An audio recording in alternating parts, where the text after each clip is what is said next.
일단 금요일 마감 상황부터 보도록 할 텐데요. 다우지수는 0.4% 내렸고요. S&P는 1.0, 나스닥 지수는 1.6% 하락을 했습니다. 뭐 긴축 완화 기대감으로 그동안 가장 랠리가 강렬했던 이 나스닥 지수가 결국 빠질 때는 또 더 많이 빠지는 이런 흐름들 좀 계속해서 반복이 되고 있는데요.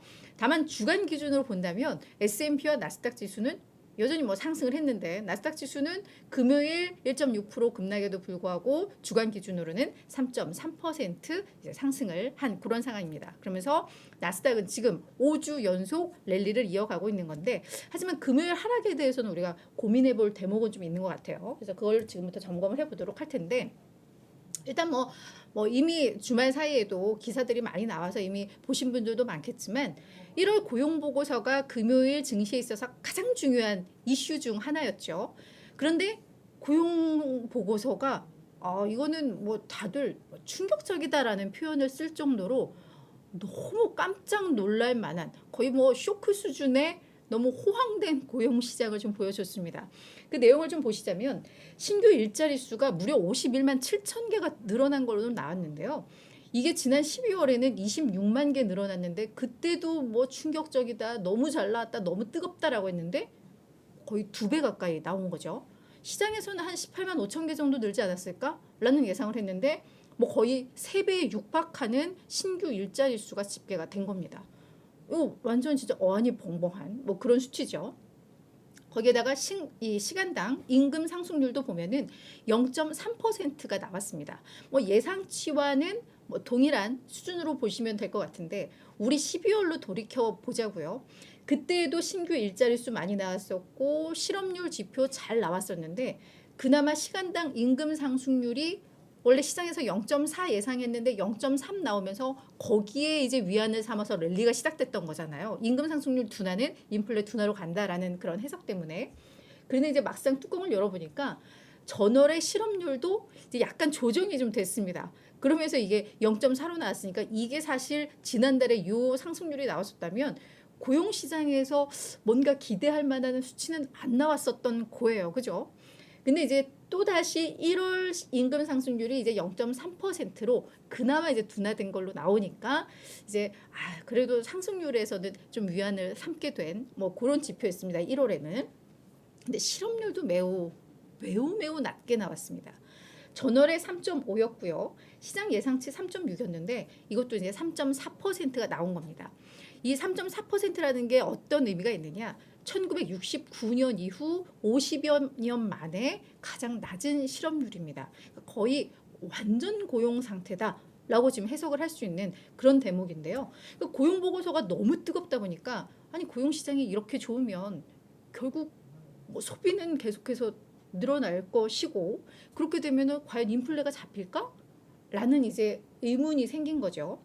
여기에다가 1월 ISM 서비스업 이 구매 관리자 지수도 나왔는데 이게 전월에 49.2로 그러니까 50을 기준으로 그보다 낮으면 위축 국면, 50보다 높으면 이제 확장 국면이라고 하는데 이게 또 한 달 만에 55.2까지 나오면서 경기 좋은데? 뭐 이렇게 해석이 되는 거죠. 그러다 보니까 자 패드워치에서 이제 FOMC의 금리들이 어떻게 진행될지를 예측하고 이제 베팅하는 그 내용을 좀 보시면 오른쪽에 나오는 건데요. 그래 우리 3월에는 25bp 인상 가능성 다 같이 기정사실화 했었죠. 그래서 물론 그렇습니다. 지금 약 83%의 전문가들이 3월에 25bp 인상을 할 거야라고 베팅을 하고 있습니다. 근데 이게 며칠 전만 하더라도 이 5% 상단 5%에 다 베팅을 하고 있었는데 이제는 5월도 보더라도 25bp 추가 인상 가능성에 베팅하는 전문가들의 비중이 더 늘어나고 있다는 겁니다. 고용 보고서가 너무 좋고 ISM 서비스업 지수 보니까 이거 3월에 한 번 더 올리는 걸로 끝나지 않을 것 같아라는 인식이 다시 한번 확장이 되고 있는 뭐 이런 상황이다라고 하는 건데요.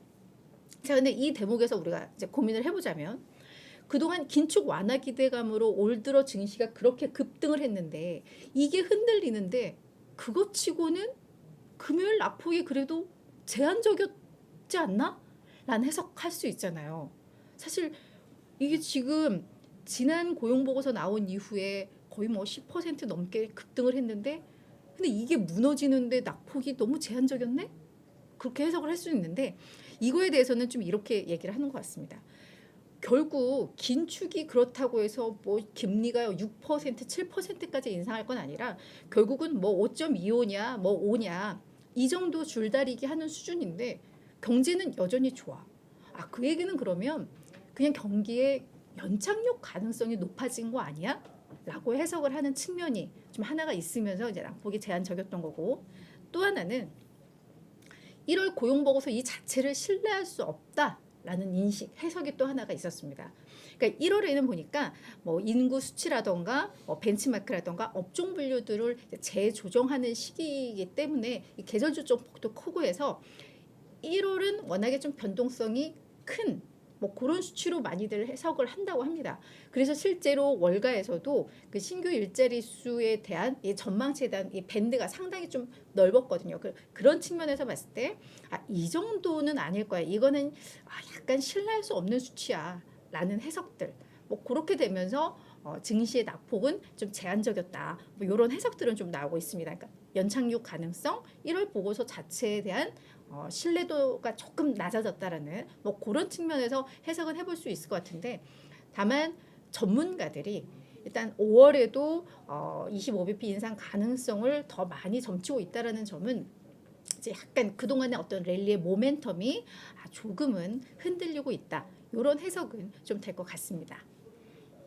네, 우리 성희림님 와주셨는데 금요일장이 안 좋다 보니까 또 울먹이고 계시는데 근데 성희림님 너무 우리 하루하루 일희일비 하시는 것 같다라는 생각이 좀 들어요. 그죠? 그래서 좀 힘내셨으면 좋겠고 네, 스타벅스로 이제 내려오셨다라고 얘기를 하셨는데 네, 바리스타 집에 초청하신다고 하셨는데 이제 그냥 스타벅스인데 그래도 아직까지는 이 스타벅스라는 거는 네, 좀 희망이 있는 뭐 그런 상황인 것 같습니다. 자 이제 월요일이니까 또 이번 주 주요 일정 점검하면서 우리가 이번 주 증시 또 준비를 해야 되는데요. 이번 주에는 사실 기업들의 실적 발표도 이제는 뭐 거의 뭐 정말 중요한 기업들, 빅테크 기업들은 이제 지난주에 실적 마무리가 대충 됐고 이제 주요 기업들 뭐 한두 개씩 실적 발표를 좀 하게 있는데 일단 7일 날 제롬 파월 연준 의장의 연설이 예정되어 있습니다. 그래서 이게 이번 주에는 가장 핵심 이슈가 될 것 같은데요. 워싱턴 DC 이코노미 클럽에서 대담 연설 이게 좀 예정이 되어 있는데 자 FOMC 회의 끝나고 기자회견에서 제롬 파월 연준 의장이 디스인플레이션, 인플레이션이 완화되고 있다. 라는 멘트를 한 것이 사실 또 다른 모멘텀으로 증시의 랠리를 촉발했던 부분도 있었는데 근데 이제 그 이후에 고용보고서 1월 서비스업 제조 경기, 서비스업 경기 이게 이제 호재로 너무 잘 나왔단 말이죠. 그래서 그거에 대해서 이제 제롬 파월이 또다시 시장의 어떤 그런 기대감을 낮추는 뭐 이런 매파적인 발언이 나올 가능성이 많이 있다고들 예상을 하고 있습니다. 그리고 처음에 이제 제롬 파월 연준 의장이 뭔가 매파는 매파인데 그러면서도 자꾸 비둘기파적인 얘기를 하고 해서 이제 시장에서 오히려 이걸로 인한 변동성이 더 커졌다라고 하는데 그렇기 때문에 화요일 날 더욱더 좀 강력한 본인들이 원하는 메시지를 줄 수 있다라는 점에 있어서 시장에서는 사실 약간 우려를 하고 있는 것이 또 사실입니다. 그래서 화요일 날 제롬 파월 연준 의장의 연설을 좀 봐야 될 것 같고 이번 주에 의장 말고도 한 6, 7명의 연준 인사들의 또 이런 인터뷰라던가 이런 연설이 다 예정되어 있어서 이번 주는 결국 이 고용보고서 쇼크를 이들의 연설과 연결해서 또 어떻게 해석하느냐 그게 아마 핵심 이슈가 될 것으로 예상이 되고 있습니다. 그리고 10일 날 금요일 날 또 미시간대 소비자 심리나 기대 인플레이션이 나오니까 다 연결해서 좀 보면 될 것 같고요.